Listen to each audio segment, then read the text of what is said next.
ಆದಿತ್ಯಾದಿ ನವಗ್ರಹಗಳಿಗೆ ನಮನವನ್ನ ಸಲ್ಲಿಸುತ್ತಾ ಈ ಚಂದ್ರಗ್ರಹಣ, ಈ ರಕ್ತ ಚಂದ್ರಗ್ರಹಣ ಕೇತುಗ್ರಸ್ತ ಗ್ರಸ್ತೋದಯ ಚಂದ್ರಗ್ರಹಣ,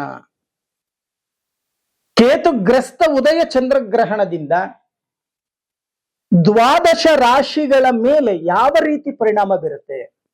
ಬಹಳಷ್ಟು ಜನ ಅನ್ಕೊಂಡಿದ್ದೀರಾ, ಅಯ್ಯೋ ಈ ಗ್ರಹಣ ಬಂದ್ರೆ ಸಾಕು, ಏನಾದ್ರೂ ಒಂದು ಸಮಸ್ಯೆಗಳು ಬಂದೇ ಬರುತ್ತೆ ಅಂತ.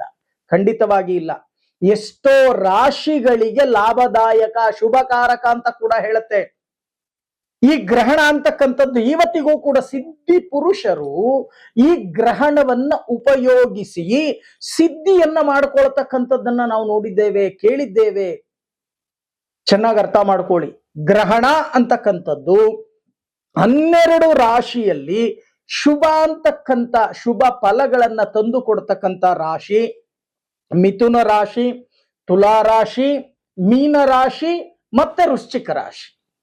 ಈ 4 ರಾಶಿಯವರಿಗೆ ಶುಭ ಫಲಗಳನ್ನ ಹೊತ್ತು ತರುತ್ತೆ ಯಾವುದು? ಈ ರಕ್ತ ಚಂದ್ರ ಗ್ರಹಣ. ಹಾಗಾದ್ರೆ ಇನ್ನ ಮಿಶ್ರ ಫಲ ಯಾವ ರಾಶಿಗೆ? 50-50 ಅಂದ್ರೆ 50-50. ಮುಖ್ಯವಾಗಿ ಮೇಷ ರಾಶಿಗೆ, ಕಟಕ ರಾಶಿಗೆ, ಧನುಸ್ಸು ರಾಶಿಗೆ, ಕುಂಭ ರಾಶಿಗೆ 50 ಭಾಗ ಅನುಕೂಲಗಳು, 50 ಭಾಗ ಅಶುಭ ಫಲಗಳನ್ನ ತಂದು ಹೊಡ್ಡುತ್ತೆ. ಇನ್ನು ಅಶುಭ ಫಲಗಳನ್ನೇ ಹೆಚ್ಚಾಗಿ ನಿರೀಕ್ಷಿಸಬಹುದಾಗಿರ್ತಕ್ಕಂಥ ರಾಶಿಗಳನ್ನ ನಾವು ನೋಡಿದಾಗ ವೃಷಭ ರಾಶಿ, ಕನ್ಯಾ ರಾಶಿ, ಮಕರ ರಾಶಿ ಮತ್ತೆ ಸಿಂಹ ರಾಶಿ. ಚೆನ್ನಾಗಿ ಅರ್ಥ ಮಾಡ್ಕೊಳ್ಳಿ.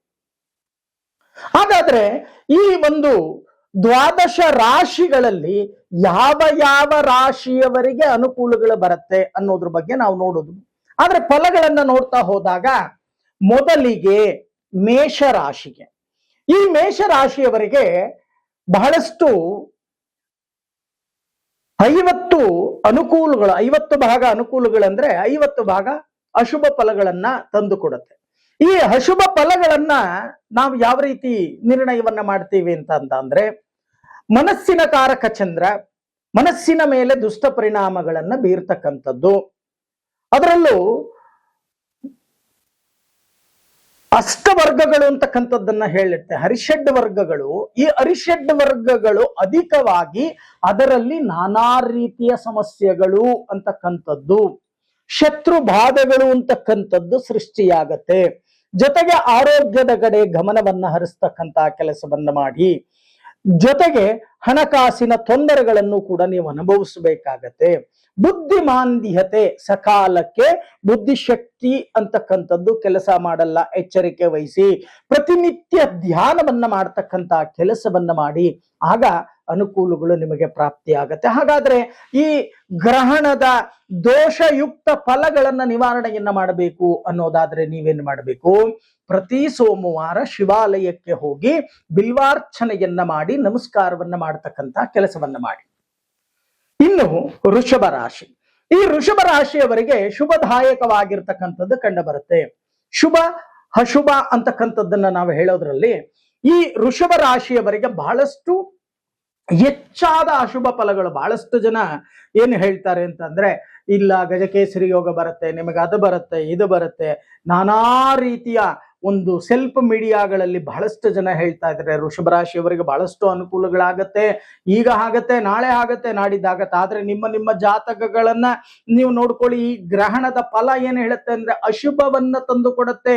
ಸತಿಪತಿಗಳಲ್ಲಿ ಕಲಹಗಳು ಉಂಟಾಗ್ತಕ್ಕಂಥ ಸಾಧ್ಯತೆಗಳು, ಅಂದರೆ ಜಗಳಗಳು ಉಂಟಾಗ್ತಕ್ಕಂಥ ಸಾಧ್ಯತೆಗಳು, ಅಹಂ ಅಂತಕ್ಕಂಥದ್ರಿಂದ ಕುಟುಂಬದಲ್ಲಿ ವಿಭಾಗವಾಗುವಿಕೆಯೂ ಕೂಡ ಹೆಚ್ಚಿಗೆ ಕಂಡು ಬರುತ್ತೆ. ಮಾನಸಿಕವಾಗಿ ಯೋಚನೆಗಳು ಹೇಳ್ಕೊಳಕ್ಕಾಗಲ್ಲ, ಹೇಳ್ಕೊಂಡ್ರೆ ಸಮಸ್ಯೆ ಪರಿಹಾರ ಆಗಲ್ಲ. ನಾನಾ ರೀತಿಯ ಸಮಸ್ಯೆಗಳನ್ನ ನೀವು ಎದುರಿಸಬೇಕಾಗತ್ತೆ. ಜೊತೆಗೆ ನೀವು ಮಾಡದೇ ಇರ್ತಕ್ಕಂಥ ತಪ್ಪುಗಳನ್ನು ಕೂಡ ನೀವು ಅನುಭವಿಸಬೇಕಾಗತ್ತೆ. ಎಚ್ಚರಿಕೆ ವಹಿಸಿ.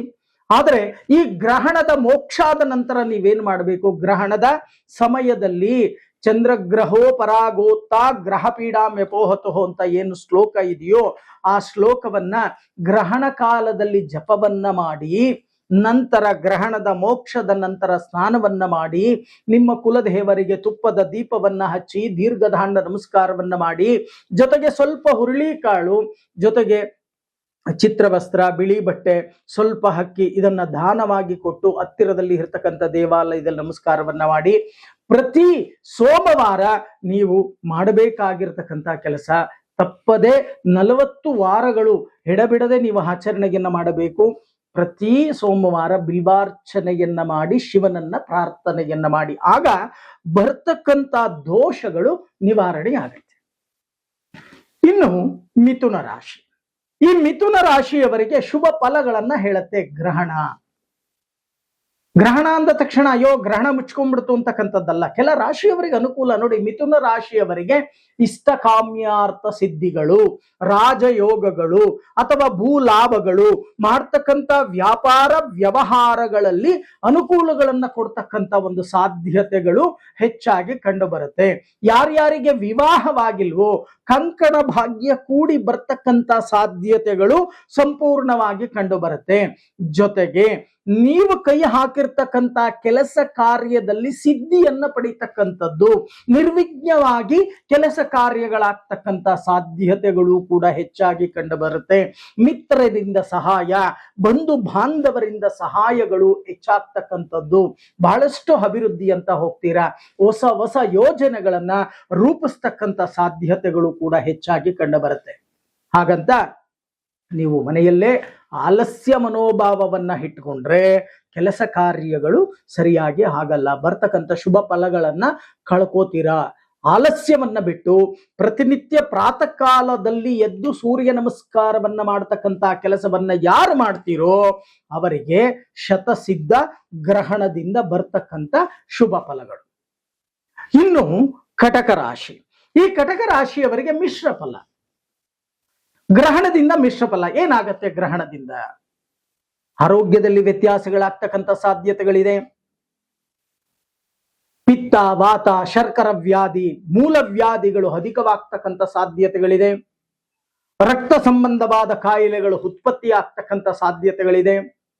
ಮನಸ್ಸಿನಲ್ಲಿ ಚಂಚಲತೆ, ದುರಾಲೋಚನೆ ಹೆಚ್ಚಾಗ್ತಕ್ಕಂಥ ಸಾಧ್ಯತೆಗಳಿದೆ. ಹಗಲಲ್ಲಿ ತೋರಿರ್ತಕ್ಕಂಥ ಗುಂಡಿಗೆ ರಾತ್ರಿ ನೀವೇ ಬೀಳ್ತಕ್ಕಂಥದ್ದು. ನೀವು ಮಾಡ್ತಕ್ಕಂಥ ಸ್ವಯಂಕೃತ ಅಪರಾಧದಿಂದಾನೇ ನೀವು ಶಿಕ್ಷೆಯನ್ನ, ದಂಡವನ್ನ ಕಟ್ಟತಕ್ಕಂಥ ಸಾಧ್ಯತೆಗಳಿದೆ. ಎಚ್ಚರಿಕೆ ವಹಿಸಿ. ಇನ್ನು ವಾಹನ ಚಾಲನೆಯನ್ನ ಮಾಡ್ತಕ್ಕಂಥ ಸಮಯದಲ್ಲಿ ಸಣ್ಣ ಪುಟ್ಟ ಅವಘಡಗಳು ನಡೀತಕ್ಕಂಥ ಸಾಧ್ಯತೆಗಳು ಸಂಪೂರ್ಣವಾಗಿ ಕಂಡು ಬರ್ತಾ ಇದೆ. ಎಚ್ಚರಿಕೆಯನ್ನ ವಹಿಸ್ತಕ್ಕಂಥ ಕೆಲಸವನ್ನ ಮಾಡಿ. ಏಕಾಗ್ರತೆಯಲ್ಲಿ ವಾಹನ ಚಾಲನೆಯನ್ನ ಮಾಡಿ. ಇನ್ನ 50 ಭಾಗ ಶುಭ ಫಲ ಏನ್ ನಡೆಯುತ್ತೆ? ಮನೆ ಗೃಹ ಪ್ರವೇಶ, ಕಲ್ಯಾಣಾದಿ ಕಾರ್ಯಗಳು ನೆರವೇರ್ತಕ್ಕಂಥದ್ದು, ಮತ್ತೆ ಅಭಿವೃದ್ಧಿ ಅಂತಕ್ಕಂಥದ್ದು, ಇವೆಲ್ಲವೂ ಕೂಡ ಆಗ್ತಕ್ಕಂಥ ಸಾಧ್ಯತೆಗಳಿದೆ. ಗೊತ್ತೇ ಇಲ್ಲ, ಧನ ಲಾಭಗಳು ನೀವು ಅಂದುಕೊಂಡೇ ಇರಲ್ಲ, ಯಾವುದೋ ಒಂದು ಮೂಲದಿಂದ ಧನ ಆಗಮನವಾಗ್ತಕ್ಕಂಥ ಸಾಧ್ಯತೆಗಳು ಕೂಡ ಸಂಪೂರ್ಣವಾಗಿ ಕಂಡು ಬರುತ್ತೆ. ಹಾಗಾದ್ರೆ ಈ ಬರ್ತಕ್ಕಂಥ ತೊಂದರೆ ತಾಪತ್ರಯಗಳ ನಿವಾರಣೆಗೆ ನೀವೇನು ಮಾಡಬೇಕು? ಬಹಳಷ್ಟು ಜನ ಕೇಳ್ತಾರೆ. ಪ್ರತಿ ಸೋಮವಾರ 1 ಮುಷ್ಟಿ ಅಥವಾ 3 ಮುಷ್ಟಿ ಅಕ್ಕಿಯಲ್ಲಿ ತಂಡೋಲ ಧಾನ್ಯ ಅಂತ ನಾವು ಕರಿತೇವೆ, ಅದನ್ನ ಶಾಲಿಯನ್ನ ಅಥವಾ ಪೊಂಗಲ್ ಮಾಡಿ ಶಿವನಿಗೆ ನೈವೇದ್ಯವನ್ನ ಕೊಟ್ಟು ಬರ್ತಕ್ಕಂಥ ಭಕ್ತಾದಿಗಳಿಗೆ ವಿನಿಯೋಗವನ್ನ ಮಾಡ್ತಕ್ಕಂಥ ಕೆಲಸವನ್ನ ಮಾಡಿ.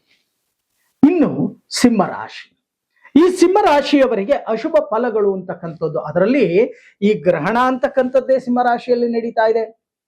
ಉದ್ಯೋಗ ಕಳ್ಕೊಳ್ತಕ್ಕಂಥ ಸಾಧ್ಯತೆಗಳಿದೆ. ಅಪರಾಧಗಳು ನಿಮ್ಮ ಮೇಲೆ ಬರ್ತಕ್ಕಂಥ ಸಾಧ್ಯತೆಗಳಿದೆ. ಕಾರಾಗೃಹ ಶಿಕ್ಷೆಯನ್ನ ಅನುಭವಿಸ್ತಕ್ಕಂಥ ಸಾಧ್ಯತೆಗಳಿದೆ. ನೀವು ಯಾವತ್ತೋ ಮಾಡಿರ್ತಕ್ಕಂಥ ಅಪರಾಧಗಳು ಬೆಳಕಿಗೆ ಬರ್ತಕ್ಕಂಥ ಸಾಧ್ಯತೆಗಳು ಸಂಪೂರ್ಣವಾಗಿ ಕಂಡು ಬರುತ್ತೆ. ಮನೋವ್ಯಾಧಿ, ಮನೋವ್ಯತೆ, ಮನಕ್ಲೇಶ ಅಂತಕ್ಕಂಥದ್ದು ಹೇಳುತ್ತೆ. ಯಾಕೆ ಅಂತಂದ್ರೆ ಚಂದ್ರ ಮನಸ್ಕಾರಕ, ಮನಸ್ಸಿನ ಮೇಲೆ ಬಹಳಷ್ಟು ದುಷ್ಟ ಪರಿಣಾಮಗಳು ಬೀರ್ತಕ್ಕಂಥ ಸಾಧ್ಯತೆಗಳಿದೆ. ಬಂಧು ಬಾಂಧವರು ಶತ್ರುಗಳಾಗಿ ಪರಿವರ್ತನೆಯಾಗ್ತಕ್ಕಂಥ ಸಾಧ್ಯತೆಗಳಿದೆ. ಎಚ್ಚರಿಕೆಯನ್ನು ವಹಿಸ್ತಕ್ಕಂಥ ಕೆಲಸವನ್ನು ಮಾಡಿ. ಈ ಗ್ರಹಣದಿಂದ ಬಹಳಷ್ಟು ತೊಂದರೆ ಅಂತಕ್ಕಂಥದ್ದು ಸಿಂಹರಾಶಿಗೆ ಬಂದಿದೆ. ಅದರಲ್ಲೂ ಅಷ್ಟಮ ಸ್ಥಾನದಲ್ಲಿ ಶನಿಯೂ ಕೂಡ ಸಂಚಾರವನ್ನ ಮಾಡ್ತಾ ಇದ್ದಾನೆ. ಅದನ್ನು ಕೂಡ ನಾವು ಲೆಕ್ಕಾಚಾರವನ್ನ ಮಾಡಬೇಕಾಗತ್ತೆ. ಯಾವಾಗ ನಿಮಗೆ ಈ ಚಂದ್ರಗ್ರಹಣದ ಎಫೆಕ್ಟ್ ಹೇಗಿರುತ್ತೆ ಅಂದ್ರೆ ನೀವು ಊಹಿಸ್ಕೊಳಕ್ಕಾಗಲ್ಲ. ಇಂಥದ್ದಾಗತ್ತೆ ಅಂತ ನಿರ್ಧಾರವನ್ನ ಮಾಡ್ಲಿಕ್ಕಾಗಲ್ಲ. ಬಹಳಷ್ಟು ಜನ ಬುದ್ಧಿವಂತರಿದ್ದೀರಾ, ಅದರಲ್ಲೂ ಅಹಂ ಅಂತಕ್ಕಂಥದ್ದು ಅಧಿಕವಾಗಿದೆ. ನಾನೇನು ಅವನಿಗೆ ನಮಸ್ಕಾರವನ್ನ ಮಾಡಬೇಕು, ನಾನೇನು ಅವನಿಗೆ ತಲೆ ಬಾಗಬೇಕು ಅಂತಕ್ಕಂಥ ಅಹಂ ಅಂತಕ್ಕಂಥದ್ದು ಕೂಡ ಅಧಿಕಾರದಲ್ಲಿ ಹೆಚ್ಚಾಗಿ ಇರ್ತಕ್ಕಂಥದ್ದು ಕೂಡ ಇದರಲ್ಲಿ ಕಂಡು ಬರುತ್ತೆ. ಸಿಂಹರಾಶಿಯವರಿಗೆ ಮಾಡ್ತಕ್ಕಂಥ ವ್ಯಾಪಾರ ವ್ಯವಹಾರಗಳಲ್ಲಿ ರಿಯಲ್ ಎಸ್ಟೇಟ್ ಮಾಡ್ತಕ್ಕಂಥವರು ನೆಲ ಕಚ್ಚತಕ್ಕಂಥ ಸಾಧ್ಯತೆ. ಸಿಂಹರಾಶಿಯವರ ಜಾಗ್ರತೆಯನ್ನು ವಹಿಸಿ. ಯಾರ್ಯಾರು ಲೇವಾದೇವಿ ವ್ಯವಹಾರಗಳನ್ನ ಮಾಡ್ತಾ ಇದ್ದೀರೋ, ಬರೀ ಕೋರ್ಟ್ ಕಚೇರಿ ಕೆಲಸಗಳಲ್ಲಿ ದಂಡವನ್ನ ಕಟ್ಟಬೇಕಾಗತ್ತೆ, ಎಚ್ಚರಿಕೆ ವಹಿಸಿ. ಹಾಗಾದ್ರೆ ಪರಿಹಾರ ಏನು ನೋಡಿ? ಮುಖ್ಯವಾಗಿ ಇಲ್ಲಿ ಹೇಳುತ್ತೆ, ಆತ್ಮಕಾರಕನಾಗಿರ್ತಕ್ಕಂಥ ರವಿ ನಿಮ್ಮ ರಾಶಿಗೆ ಅಧಿಪತಿ ಅಂದ್ರೆ ಸೂರ್ಯ.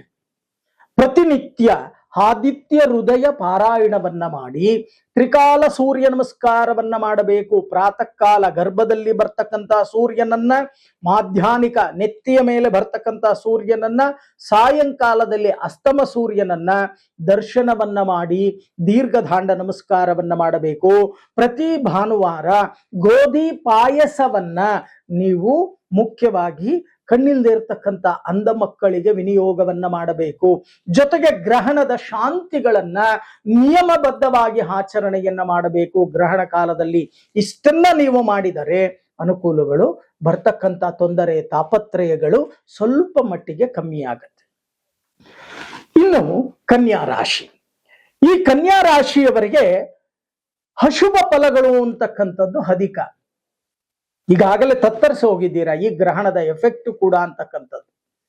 ಏನಾಗತ್ತೆ, ಈ ಕನ್ಯಾ ರಾಶಿಯವರು ಏನ್ ಮಾಡ್ತಾರೆ, ಬಹಳಷ್ಟು ಅಲ್ಲಿ ಇಲ್ಲಿ ಸಾಲ ಸೂಲಗಳನ್ನ ಹೆಚ್ಚಾಗಿ ಮಾಡ್ಕೊಂಡಿರ್ತಕ್ಕಂಥದ್ದು ಕಂಡು ಬರುತ್ತೆ. ಗ್ರಹಣದ ಎಫೆಕ್ಟ್ ಇಂದ ಬರ್ತಕ್ಕಂಥದ್ದು, ಗ್ರಹಣದ ಫಲಗಳನ್ನ ನಾವು ನೋಡಿದಾಗ ಇಲ್ಲಿ ಮುಖ್ಯವಾಗಿ ಕಂಡು ಬರ್ತಕ್ಕಂಥದ್ದು, ಸಾಲಗಳನ್ನ ಹೆಚ್ಚಾಗಿ ಮಾಡಿಕೊಂಡು ಎಲ್ಲೋ ಒಂದು ಕಡೆ ನೀವು ಅಸಹಾಯಕತೆಯನ್ನು ತೋರಿಸ್ತಕ್ಕಂಥ ಒಂದು ಪರಿಸ್ಥಿತಿ ಸೃಷ್ಟಿಯಾಗತ್ತೆ. ಬರಬೇಕಾಗಿರ್ತಕ್ಕಂಥದ್ದು ಸರಿಯಾಗಿ ಬರಲ್ಲ, ಸಕಾಲಕ್ಕೆ ಕೊಡಬೇಕಾಗಿರ್ತಕ್ಕಂಥವರಿಗೆ ಕೊಡಲ್ಲ, ಅವರಿಂದ ಮಾನಹಾನಿ ಅವಾಚ್ಯ ಶಬ್ದಗಳಿಂದ ನಿಂದನೆಗೆ ಒಳಗಾಗ್ತಕ್ಕಂಥ ಸಾಧ್ಯತೆಗಳು ಹೆಚ್ಚಾಗಿ ಕಂಡು ಬರುತ್ತೆ. ಎಚ್ಚರಿಕೆ ವಹಿಸಿ ಕನ್ಯಾ ರಾಶಿಯವರು. ಗ್ರಹಣದ ಫಲ ಹೇಳ್ತಾ ಇದೆ. ಹಾಗಾದ್ರೆ ಗ್ರಹಣದ ಫಲ, ಅಶುಭ ಫಲಗಳನ್ನ ನಿವಾರಣೆಯನ್ನ ಮಾಡಿಕೊಳ್ಳಿಕ್ಕೆ ನಾವೇನ್ ಮಾಡಬೇಕು? ಗ್ರಹಣ ಕಾಲದಲ್ಲಿ ಜಪ ತಪಗಳು, ಸ್ನಾನಗಳು, ಮೋಕ್ಷದ ನಂತರ ಸ್ನಾನಗಳು, ಮಾರನೇ ದಿನ ದೇವಾಲಯದಲ್ಲಿ ದಾನ ಧರ್ಮ ಶಾಂತಿ ಪೂಜೆಗಳನ್ನ ಮಾಡಿ ಭಕ್ತಿಯಿಂದ ಪ್ರಾರ್ಥನೆಯನ್ನ ಮಾಡಬೇಕು. ಅದರಲ್ಲೂ ಪ್ರತಿ ಬುಧವಾರ ವಿಷ್ಣು ಆಲಯಕ್ಕೆ ಹೋಗಿ ನಾಟಿ ತುಳಸಿಯನ್ನ ಅರ್ಪಣೆಯನ್ನ ಮಾಡಿ ದೀರ್ಘದಾಂಡ ನಮಸ್ಕಾರವನ್ನ ಮಾಡತಕ್ಕಂತ ಕೆಲಸವನ್ನ ಮಾಡಿ. ಇನ್ನು ತುಲಾ ರಾಶಿ, ಈ ತುಲಾ ರಾಶಿಯವರಿಗೆ ಶುಭ ಫಲಗಳು. ಬಹಳಷ್ಟು ಜನ ಹೇಳ್ತಾ ಇದ್ದಾರೆ, ಸುಮ್ಮನೆ ಆಸೆ ತೋರಿಸ್ತಾ ಇದ್ದಾರೆ, ಇಂದಿನಿಂದಾನೂ ಕೂಡ ಅಷ್ಟೇ. ಆದ್ರೆ ಗ್ರಹಣದ ಫಲ ಸರಿಯಾಗಿ ನಿಮಗೆ ತೀರ್ಮಾನವನ್ನ ಕೊಡ್ತಕ್ಕಂಥ ಗ್ರಹಣವಾಗತ್ತೆ. ಇದು ನಿಮ್ಮ ಜೀವನದ ಬದುಕಿನಲ್ಲಿ ಉತ್ತಮ ತಿರುವು ಅಂತಕ್ಕಂಥದ್ದು ನಿಮಗೆ ಲಭ್ಯವಾಗತ್ತೆ. ಮಾಡ್ತಕ್ಕಂಥ ವ್ಯಾಪಾರ ವ್ಯವಹಾರಗಳಲ್ಲಿ ಅಭಿವೃದ್ಧಿ ಅಂತಕ್ಕಂಥದ್ದಾಗತ್ತೆ. ನೀವು ಎಲ್ಲೋ ಕೊಟ್ಟು ಎಲ್ಲೋ ಮರೆತು ಹೋಗಿರ್ತಕ್ಕಂಥ ಆಸ್ತಿ ಪಾಸ್ತಿ ಧನ ಇವೆಲ್ಲವೂ ಕೂಡ ಮತ್ತೆ ಮರುಕಳಿಸಿ ನಿಮ್ಮ ಬಳಿಗೆ ಬರ್ತಕ್ಕಂಥ ಸಾಧ್ಯತೆಗಳು ಕೂಡ ಹೆಚ್ಚಾಗಿ ಕಂಡು ಬರುತ್ತೆ. ಈ ತುಲಾ ರಾಶಿಯವರಿಗೆ ಶುಭ ಫಲಗಳು ಹೆಚ್ಚಾಗತ್ತೆ. ಆದ್ರೆ ಒಂದು ಆರೋಗ್ಯದಲ್ಲಿ ಸ್ವಲ್ಪ ವ್ಯತ್ಯಾಸಗಳಾಗ್ತಕ್ಕಂಥ ಸಾಧ್ಯತೆಗಳಿದೆ. ಯಾಕೆಂತ ಅಂದ್ರೆ ಸುಖ ಹೆಚ್ಚಾದಾಗ ಆರೋಗ್ಯ ನಾಶ ಅಂತಕ್ಕಂಥದ್ದು ಎಲ್ಲೋ ಸುಶ್ರುತ ಸಂಹಿತೆಯಲ್ಲಿ ನಾನು ಓದಿರ್ತಕ್ಕಂಥದ್ದು. ಯಾವಾಗ ಶುಭ ಫಲಗಳು ಅಂತಕ್ಕಂಥದ್ದು ಅಧಿಕವಾಗುತ್ತೋ ಹಾಗೆ ಕಾಯಿಲೆಗಳು ಕೂಡ ಹಾಗೆ ಅಧಿಕವಾಗ್ತಾ ಬರುತ್ತೆ. ಅದಕ್ಕೋಸ್ಕರ ಬೆಳಗ್ಗೆ ಎದ್ದು ಆದಷ್ಟು ಪ್ರಾಣಾಯಾಮವನ್ನ ಮಾಡ್ತಕ್ಕಂಥದ್ದು ಅಥವಾ ಜಪ ತಪಗಳನ್ನ ಧ್ಯಾನಗಳನ್ನ ಮಾಡ್ತಕ್ಕಂಥ ಕೆಲಸವನ್ನ ಮಾಡಿ. ಯಾರ್ಯಾರು ಈ ತುಲಾ ರಾಶಿಯವರಿಗೆ ವಿವಾಹವಾಗಿಲ್ವೋ, ವಿವಾಹ ಅಂತಕ್ಕಂಥದ್ದು ಆಗೋಗುತ್ತೆ. ನೀವು ಅಂದುಕೊಂಡೇ ಇರಲ್ಲ, ಎಲ್ಲೋ ಒಂದು ಮೂಲದಿಂದ ಎಲ್ಲೋ ಒಂದು ಹುಡುಗನೋ ಬಂದು ಮದುವೆ ಆಗ್ತಕ್ಕಂಥದ್ದು ಅಥವಾ ಮಹಾಲಕ್ಷ್ಮಿ ಸ್ವರೂಪದಲ್ಲಿ ಇರ್ತಕ್ಕಂಥ ವಧು ಪ್ರಾಪ್ತಿ ಆಗ್ತಕ್ಕಂಥದ್ದು, ವಿವಾಹ ನಡೆದು ಹೋಗ್ತಕ್ಕಂಥದ್ದು ಕೂಡ ಹೆಚ್ಚಾಗಿ ಕಂಡು ಬರುತ್ತೆ. ಹಾಗಾದ್ರೆ ನೀವೇನ್ ಮಾಡಬೇಕು? ಪ್ರತಿ ಶುಕ್ರವಾರ ದುರ್ಗಾ ಸಪ್ತಶತಿ ಅಥವಾ ದುರ್ಗಾದೇವಿಗೆ ಕುಂಕುಮಾರ್ಚನೆಯನ್ನ ಮಾಡಿ ನಮಸ್ಕಾರವನ್ನ ಮಾಡ್ತಕ್ಕಂಥ ಕೆಲಸವನ್ನ ಮಾಡಿ. ಇನ್ನು ವೃಶ್ಚಿಕ ರಾಶಿ, ಈ ವೃಶ್ಚಿಕ ರಾಶಿಯವರಿಗೆ ಬಹಳಷ್ಟು ಅನುಕೂಲಗಳಾಗತ್ತೆ. ಆದ್ರೆ ಇಷ್ಟು ದಿನ ಚಂಚಲತೆ, ದುರ್ಬುದ್ಧಿ ಇವೆಲ್ಲವೂ ಕೂಡ ಇತ್ತು. ಆದರೆ ಈ ವೃಶ್ಚಿಕ ರಾಶಿಯವರಿಗೆ ಈ ಗ್ರಹಣದಿಂದ ಶುಭ ಫಲಗಳು ಅಂತಕ್ಕಂಥದ್ದು ಹೆಚ್ಚಾಗಿ ಕಂಡು ಬರುತ್ತೆ. ಸಾಲ ಮರುಪಾವತಿ ಮಾಡ್ತಕ್ಕಂಥದ್ದು, ಧನ ಕನಕ ವಸ್ತು ವಾಹನ ಭೂಮಿ ಪ್ರಾಪ್ತಿಯಾಗ್ತಕ್ಕಂಥದ್ದು ಕಂಡು ಬರುತ್ತೆ. ಆದ್ರೆ ಕಷ್ಟ ಪಡಬೇಕು, ಪ್ರಯತ್ನ ಅಂತಕ್ಕಂಥದ್ದು ನಿಮ್ಮದಿರಬೇಕು. ಪ್ರಯತ್ನ ಇಲ್ಲದೆ ಎಲ್ಲೋ ಒಂದು ಮೂಲೆಯಲ್ಲಿ ಕೂತ್ಕೊಂಡ್ಬಿಟ್ಟು ಅಯ್ಯೋ ಶ್ರೀಧರ ಭಟ್ಟಾಚಾರ್ಯ ಗುರೂಜಿಯವರು ಹೇಳಿದ್ದಾರೆ ಗ್ರಹಣದಲ್ಲಿ ಶುಭ ಫಲಗಳು ಬರುತ್ತೆ, ಕೂತಿರೋ ಜಾಗಕ್ಕೆ ಹಣ ಬಂದ್ಬಿಡುತ್ತೆ ಅಂತ ಹೇಳಿ ನೀವು ಮನೆ ಒಳಗಡೆನೇ ಬಾಗಿಲು ಹಾಕೊಂಡು ಕೂತ್ಕೊಂಡಿದ್ರೆ ಖಂಡಿತವಾಗಿ ಬರಲ್ಲ. ಪ್ರಯತ್ನ ಅಂತಕ್ಕಂಥದ್ದನ್ನ ನೀವು ಪಡಬೇಕು. ಪ್ರಯತ್ನವನ್ನ ಪಟ್ಟಾಗ ಫಲಾಫಲಗಳನ್ನ ಆ ಒಂದು ಶ್ರೀಕೃಷ್ಣ ಪರಮಾತ್ಮ ನಮಗೆ ಅನುಗ್ರಹಿಸ್ತಾನೆ. ಅದನ್ನೇ ಹೇಳೋದು ಗ್ರಹಚಾರ. ಗ್ರಹಚಾರ ಅಂತಕ್ಕಂಥದ್ದು ಬರುತ್ತೆ, ಅದನ್ನ ಸದುಪಯೋಗವನ್ನ ಪಡಿಸ್ಕೋಬೇಕು. ನಾವು ಮಳೆ ಬರುತ್ತೆ, ನೀರನ್ನ ಸ್ಟಾಕ್ ಮಾಡ್ಕೋಬೇಕು. ಮಳೆ ಇಲ್ಲದ ಸಮಯದಲ್ಲಿ ಉಪಯೋಗಕ್ಕೆ ನೀರು ಬರುತ್ತೆ, ಹೌದಲ್ವಾ? ಮಳೆ ಬಂದಾಗ ನೀರು ಉಪಯೋಗಕ್ಕೆ ಬರಲ್ಲ. ಮಳೆ ಇಲ್ಲದ ಸಮಯದಲ್ಲಿ ಪ್ರತಿನಿತ್ಯ ನಮಗೆ ನೀರು ಉಪಯೋಗ ಅಂತಕ್ಕಂಥದ್ದೇ ಇದೆ. ಹಾಗೆ ಶುಭ ಫಲಗಳು ಅಂತಕ್ಕಂಥದ್ದು ವೃಶ್ಚಿಕ ರಾಶಿಯವರಿಗೆ ಸುರಿಮಳೆ, ಅದನ್ನ ಸದುಪಯೋಗವನ್ನ ಪಡಿಸ್ಕೊಳ್ತಕ್ಕಂಥ ಕೆಲಸವನ್ನ ಮಾಡಿ, ಪ್ರತಿನಿತ್ಯ ದೇವರ ಧ್ಯಾನವನ್ನ ಮಾಡಿ, ಒಳ್ಳೆಯ ಮಾತನಾಡಿ, ಅವಾಚ್ಯ ಶಬ್ದಗಳನ್ನ ಉಪಯೋಗಿಸಬೇಡಿ. ಕೈಯಲ್ಲಾದರೆ ದಾನ ಧರ್ಮಗಳನ್ನ ಮಾಡಿ, ಇಲ್ವಾ ಭಗವಂತನ ಮೇಲೆ ಭಾರವನ್ನ ಹಾಕಿ ನಿಮ್ಮ ಜೀವನವನ್ನ ನಡೆಸ್ತಕ್ಕಂಥ ಕೆಲಸವನ್ನ ಮಾಡಿ.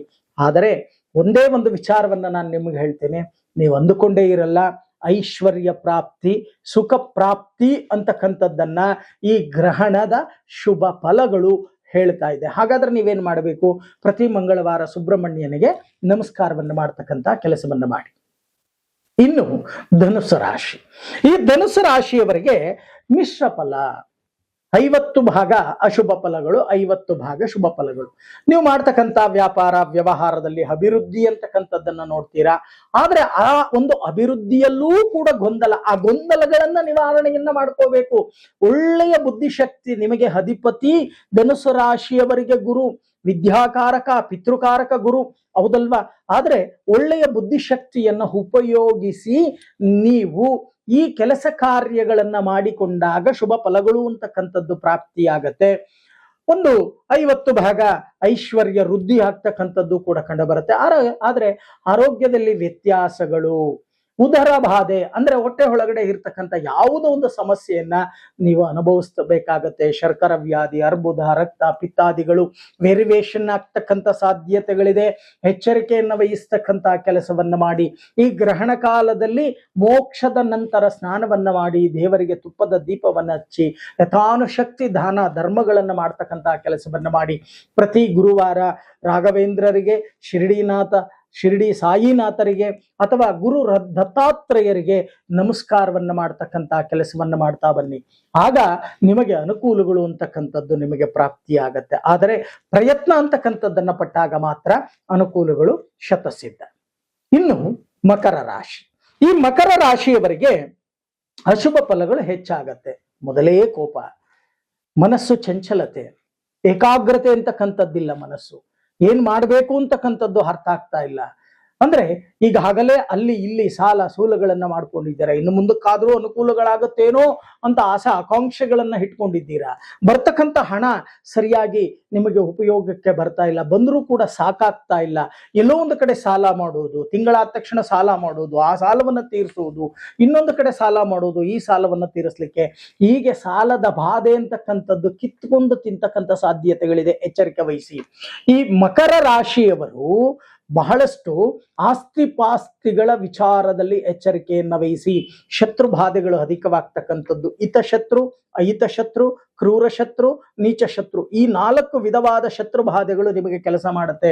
ಈ ಗ್ರಹಣದಿಂದ ಅಶುಭ ಫಲಗಳು ಅಂತಕ್ಕಂಥದ್ದು ಕಂಡು ಬರುತ್ತೆ. ನಿಮ್ಮ ಜೊತೆಯಲ್ಲಿರೋವರೇ ಬಾಂಬ್ ಹಾಕ್ಬಿಡ್ತಾರೆ. ಜಾಗ್ರತೆಯನ್ನು ವಹಿಸ್ತಕ್ಕಂಥ ಕೆಲಸವನ್ನ ಮಾಡಿ. ನಿಮ್ಮ ಜೊತೆಯಲ್ಲಿರೋವರೇ ನಿಮಗೆ ಇನ್ನೊಂದು ಬಗೆತಕ್ಕಂಥದ್ದು, ಸುಳ್ಳನ್ನ ಹೇಳ್ತಕ್ಕಂಥದ್ದು, ಮೋಸ ಮಾಡ್ತಕ್ಕಂಥದ್ದು, ಮೋಸದ ತಂತ್ರಕ್ಕೆ ಸಿಲುಕೋ ರೀತಿ ಮಾಡ್ತಕ್ಕಂಥ ಒಂದು ಸಾಧ್ಯತೆಗಳು ಹೆಚ್ಚಾಗಿ ಕಂಡು ಬರುತ್ತೆ. ಅವರು ಮಾಡ್ತಕ್ಕಂಥ ಷಡ್ಯಂತ್ರಕ್ಕೆ ನೀವು ಬೀಳಬೇಕಾಗುತ್ತೆ. ಎಚ್ಚರಿಕೆಯನ್ನು ವಹಿಸ್ತಕ್ಕಂಥ ಕೆಲಸವನ್ನ ಮಾಡಿ. ಗ್ರಹಣ ಕಾಲದಲ್ಲಿ ಒಳಗಡೆನೆ ಕೂತು ದೇವರ ಮನೆಯಲ್ಲಿ ಜಪ ತಪಗಳನ್ನ ಮಾಡ್ತಕ್ಕಂಥ ಕೆಲಸವನ್ನ ಮಾಡಿ. ಜೊತೆಗೆ ಗ್ರಹಣದ ನಂತರ ನೀವು ಮಾಡಬೇಕಾಗಿರ್ತಕ್ಕಂಥದ್ದು ದಕ್ಷಿಣಾಭಿಮುಖವಾಗಿರ್ತಕ್ಕಂಥ ಆಂಜನೇಯನಿಗೆ ಬುದ್ಧಿರ್ಬಲಂ ಯಶೋಧೈರ್ಯಂ ನಿರ್ಭಯತ್ವಂ ಅಂತ ಏನು ಮಂತ್ರ ಇದೆಯೋ ಅದನ್ನ ಹೇಳಿಕೊಳ್ತಕ್ಕಂಥ ಕೆಲಸವನ್ನ ಮಾಡಿ. ಪ್ರತಿ ಶನಿವಾರ ಆಂಜನೇಯನಿಗೆ ಹೃದಯ ಭಾಗಕ್ಕೆ ನಾಟಿ ತುಳಸಿಯನ್ನ ಅರ್ಪಣೆಯನ್ನ ಮಾಡಿ ದೀರ್ಘದಾಂಡ ನಮಸ್ಕಾರವನ್ನ ಮಾಡ್ತಕ್ಕಂಥ ಕೆಲಸವನ್ನ ಮಾಡಿ. ಆಗ ಬರ್ತಕ್ಕಂಥ ದೋಷ ಪ್ರಮಾಣಗಳು ಕಮ್ಮಿ ಆಗುತ್ತೆ. ಇನ್ನು ಕುಂಭರಾಶಿ, ಈ ಕುಂಭರಾಶಿಯವರಿಗೆ ಶನಿ ಅಧಿಪತಿ. ಈ ಕುಂಭರಾಶಿಯವರಿಗೆ ಮಿಶ್ರ ಫಲ, ಗ್ರಹಣದ ಒಂದು ಫಲವನ್ನ ನಾವು ನೋಡಿದಾಗ ಮಿಶ್ರ ಫಲ.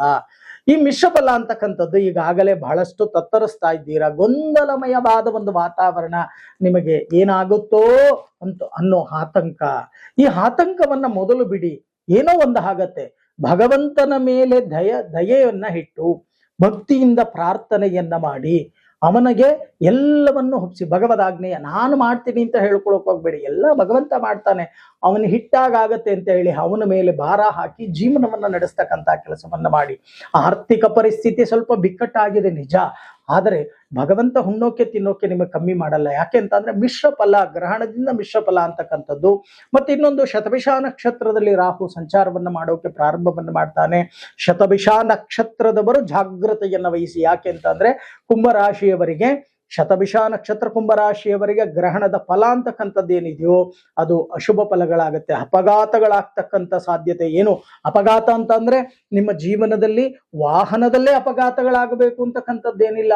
ಓಡಾಡೋ ದಾರಿಯಲ್ಲಿ ಅಪಘಾತ ಆಗಬಹುದು, ಕುಟುಂಬದಲ್ಲಿ ಅಪಘಾತ ಆಗಬಹುದು, ಅಥವಾ ಮನೆಯಲ್ಲಿ ನಾನಾ ರೀತಿಯ ಸಮಸ್ಯೆಗಳಾಗಬಹುದು. ಇಲ್ಲ ಯಾರಿಗೋ ಯಾರೋ ತೊಂದರೆ ಮಾಡೋದ್ರ ಬದಲು ನಿಮಗೆ ತೊಂದರೆ ಮಾಡ್ತಕ್ಕಂಥ ಸಾಧ್ಯತೆ, ಅಥವಾ ಶರೀರದಲ್ಲಿ ಏನೋ ಒಂದು ಅಪಘಾತಗಳಾಗ್ತಕ್ಕಂಥ ಸಾಧ್ಯತೆ. ಇದು ಎಚ್ಚರಿಕೆಯನ್ನು ವಹಿಸ್ತಕ್ಕಂಥ ಕೆಲಸವನ್ನ ಮಾಡಿ. ಹಾಗಾದ್ರೆ ನೀವು ಮಾಡಬೇಕಾಗಿರ್ತಕ್ಕಂಥ ಒಂದು ಪರಿಹಾರ, ಗ್ರಹಣದ ಆಚರಣೆಯನ್ನ ನಿಯಮಬದ್ಧವಾಗಿ ಆಚರಣೆಯನ್ನ ಮಾಡಿ. ಪ್ರತಿ ಶನಿವಾರ ಆಂಜನೇಯನಿಗೆ ಹೋಗಿ ಸಿಂಧೂರ ಧಾರಣೆಯನ್ನ ಮಾಡಿ ದೀರ್ಘದಾಂಡ ನಮಸ್ಕಾರವನ್ನ ಮಾಡಿ. ಮನೋಜವಂ ಮಾರುತ ತುಲ್ಯ ವೇಗಂ ಜಿತೇಂದ್ರಿಯಂ ಬುದ್ಧಿಮತಾಮರಿಷ್ಟ ಮಾತಾತ್ಮಜಂ ವಾನರ ಯೂತ ಮುಖ್ಯಂ ಶ್ರೀರಾಮದೂತಂ ಶಿರಸಾ ನಮಾಮಿ, ಈ ಮಂತ್ರವನ್ನ ಪಾರಾಯಣವನ್ನ ಮಾಡ್ತಕ್ಕಂಥ ಕೆಲಸವನ್ನ ಮಾಡಿ. ಇನ್ನು ಮೀನರಾಶಿ, ಈ ಮೀನರಾಶಿಯವರಿಗೆ ಜನ್ಮದಲ್ಲೇ ಪಾಪ ಶನಿ ಬಹಳಷ್ಟು ಯೋಚನೆಯನ್ನ ಮಾಡ್ತಾ ಇದ್ದಾರೆ. ಆದರೆ ಶುಭದ ವಿಚಾರ ಏನಪ್ಪಾ ಅಂತ ಅಂದ್ರೆ, ಈ ರಕ್ತ ಚಂದ್ರ ಗ್ರಹಣದಿಂದ ಮೀನರಾಶಿಯವರಿಗೆ ಬಹಳಷ್ಟು ಅನುಕೂಲಗಳು ಅಂತಕ್ಕಂಥದ್ದು ಪ್ರಾಪ್ತಿಯಾಗತ್ತೆ. ಸದುಪಯೋಗವನ್ನ ಪಡಿಸ್ಕೊಳ್ಳಿ. ಎಲ್ಲೋ ಒಂದು ಕಡೆ ನಿಂತು ಹೋಗಿರ್ತಕ್ಕಂಥ ಕೆಲಸ ಕಾರ್ಯಗಳು ಪುನರಾರಂಭಗೊಳ್ಳತಕ್ಕಂಥ ಸಾಧ್ಯತೆಗಳಿದೆ. ಎಲ್ಲೋ ಕೊಟ್ಟು ಮರೆತು ಅವ್ರು ಕೊಡೋದೇ ಇಲ್ಲ, ವಾಪಸ್ ಹಣ ಕೊಡೋದೇ ಇಲ್ಲ ಅಂತ ನೀವೇನ್ ಅನ್ಕೊಂಡಿರ್ತೀರಾ, ಅವರು ಇಂಥ ಒಂದು ಸಮಯದಲ್ಲಿ ಅಪ್ಪ ಯಾವುದೋ ಹಣ ಬಂತು ತಗೊಳ್ಳಿ, ನಿಮ್ಮ ಋಣ ನಾವು ತೀರಿಸ್ಕೋತೀವಿ ಅಂತ ಹೇಳಿ ವಾಪಸ್ ಕೊಡ್ತಕ್ಕಂಥದ್ದು. ಅಂದ್ರೆ ಕಳ್ಕೊಂಡಿರ್ತಕ್ಕಂಥದ್ದನ್ನ ವಾಪಸ್ ಪಡಿತಕ್ಕಂಥ ಒಂದು ಶುಭ ಯೋಗಗಳು ಇದರಲ್ಲಿ ಗ್ರಹಣದ ಒಂದು ಫಲದಲ್ಲಿ ಕಂಡು ಬರುತ್ತೆ. ಮತ್ತೆ ಭೂಲಾಭ, ಯಾರ್ಯಾರು ಸೈಟ್ ತಗೋಬೇಕು ಅಥವಾ ಆಸ್ತಿ ಪಾಸ್ತಿಗಳನ್ನ ತಗೋಬೇಕು, ಭೂಮಿ ಕೊಂಡುಕೊಳ್ಳಬೇಕು ಅಂತ ಯೋಚನೆಯನ್ನ ಮಾಡ್ತಾ ಇದ್ದೀರೋ, ಓಡಾಟವನ್ನ ಮಾಡ್ತಾ ಇದ್ದೀರೋ ಅವರಿಗೆ ಪ್ರಾಪ್ತಿಯಾಗತ್ತೆ. ಇನ್ನು ವಿವಾಹದ ಕಾರ್ಯಕ್ಕೆ ಯಾರ್ಯಾರು ಓಡಾಡ್ತಾ ಇದ್ದೀರೋ ಅವರಿಗೆ ಶುಭ ಕಾರ್ಯಗಳು ನೆರವೇರ್ತಕ್ಕಂಥ ಸಾಧ್ಯತೆಗಳು ಸಂಪೂರ್ಣವಾಗಿ ಕಂಡು ಬರುತ್ತೆ. ಗೃಹ ಪ್ರವೇಶ ಮಾಡ್ತಕ್ಕಂಥ ಒಂದು ಶುಭ ಯೋಗಗಳು, ಮತ್ತೆ ಕೀರ್ತಿ ವೃದ್ಧಿ ಆಗ್ತಕ್ಕಂಥ ಒಂದು ಸಾಧ್ಯತೆ. ಯಾರ್ಯಾರು ಉದ್ಯೋಗವನ್ನ ಮಾಡ್ತಾ ಇದ್ದೀರೋ ಅಥವಾ ಪ್ರೈವೇಟ್ ಅಲ್ಲಿ ಇರಬಹುದು, ಸರ್ಕಾರಿ ಉದ್ಯೋಗ ಇರಬಹುದು, ಬಡ್ತಿ ಪ್ರಮೋಷನ್ ಅಂತಕ್ಕಂಥದ್ದು ನಿಮಗೆ ಲಭ್ಯವಾಗ್ತಕ್ಕಂಥ ಸಾಧ್ಯತೆಗಳು ಕೂಡ ಹೆಚ್ಚಾಗಿ ಕಂಡು ಬರುತ್ತೆ. ಅಂದ್ರೆ ಈ ಮೀನರಾಶಿಯವರಿಗೆ ಜನ್ಮದಲ್ಲಿ ಶನಿ ಅಂತಕ್ಕಂಥವರು ಬಿಟ್ರೆ ಬೇರೆ ಇನ್ಯಾವ ತೊಂದರೆಯೂ ಕೂಡ ಅಂತಕ್ಕಂಥದ್ದಿಲ್ಲ. ಇಲ್ಲಿ ಮುಖ್ಯವಾಗಿ ಕಂಡು ಬರ್ತಕ್ಕಂಥದ್ದು ರಕ್ತ ಚಂದ್ರ ಗ್ರಹಣ ಅಂತಕ್ಕಂಥದ್ದೇನಿದೆಯೋ, ರಕ್ತ ಚಂದ್ರ ಗ್ರಹಣದಿಂದ ಬಹಳಷ್ಟು ಶುಭ ಫಲಗಳು ಅಂತಕ್ಕಂಥದ್ದು ನಿಮಗೆ ಬರುತ್ತೆ. ಆದ್ರೆ ಮರಿಬೇಡಿ, ಪ್ರತಿ ಗುರುವಾರ ನೀವು ಮಾಡಬೇಕಾಗಿರ್ತಕ್ಕಂಥ ಕೆಲಸ, ನಿಮ್ಮ ಗುರು ಸಮಾನರಾಗಿರ್ತಕ್ಕಂಥವರಿಗೆ ಹಳದಿ ವಸ್ತ್ರವನ್ನ ಒಮ್ಮೆಯಾದರೂ ದಾನವಾಗಿ ಕೊಡಿ. ಪ್ರತಿ ಗುರುವಾರ ನೀವು ಒಂದು ಬೊಗಸೆ ಕಡಲೆಕಾಳು, ಚಣಕ ಧಾನ್ಯ ಅಂತ ನಾವು ಕರಿತೇವೆ, ಆ ಚಣಕ ಧಾನ್ಯವನ್ನ ಕೃಷ್ಣಾರ್ಪಣವನ್ನ ಮಾಡಿ ಯಥಾನು ಶಕ್ತಿ ಫಲತಾಂಬೂಲ ದಕ್ಷಿಣೆಯೊಂದಿಗೆ ಅವರಿಗೆ ದಾನವಾಗಿ ಕೊಟ್ಟು ನಮಸ್ಕಾರವನ್ನ ಮಾಡಿ ಗುರುವಿನ ಆಶೀರ್ವಾದವನ್ನ ತಗೊಳ್ಳಿ. ಸಾಧ್ಯವಾದರೆ ಗುರು ಬ್ರಹ್ಮ, ಗುರು ವಿಷ್ಣು, ಗುರುದೇವೋ ಮಹೇಶ್ವರ, ಗುರು ಸಾಕ್ಷಾತ್ ಪರಬ್ರಹ್ಮ ತಸ್ಮೈ ಶ್ರೀ ಗುರವೇ ನಮಃ ಅಂತ ಹೇಳಿ ಗುರುವಿನ ಮಂತ್ರವನ್ನ ಜಪವನ್ನ ಮಾಡಿಕೊಳ್ತಕ್ಕಂಥ ಕೆಲಸವನ್ನ ಮಾಡಿ. ಆಗ ಬರ್ತಕ್ಕಂಥ ಶುಭ ಫಲಗಳ ಅನುಕೂಲಗಳಾಗತ್ತೆ. ಆದರೆ ಈ ಒಂದು ಅನುಕೂಲಗಳೆಲ್ಲವೂ ಕೂಡ ನಿಮಗೆ ಬರಬೇಕು ಅನ್ನೋದಾದರೆ ನಿಮ್ಮ ಜಾತಕ ಒಮ್ಮೆ ಪರಿಶೀಲನೆ ಮಾಡ್ಕೊಳ್ಳಿ. ಜಾತಕದಲ್ಲಿ ಇರ್ತಕ್ಕಂಥ ದೋಷಗಳನ್ನ ನಿವಾರಣೆಯನ್ನ ಮಾಡ್ಕೊಳ್ಳಿ. ನಿಮಗೆ ಆದಷ್ಟು ಶುಭ ಫಲಗಳು ಮೀನರಾಶಿಯವರಿಗೆ ಶತಸಿದ್ಧ.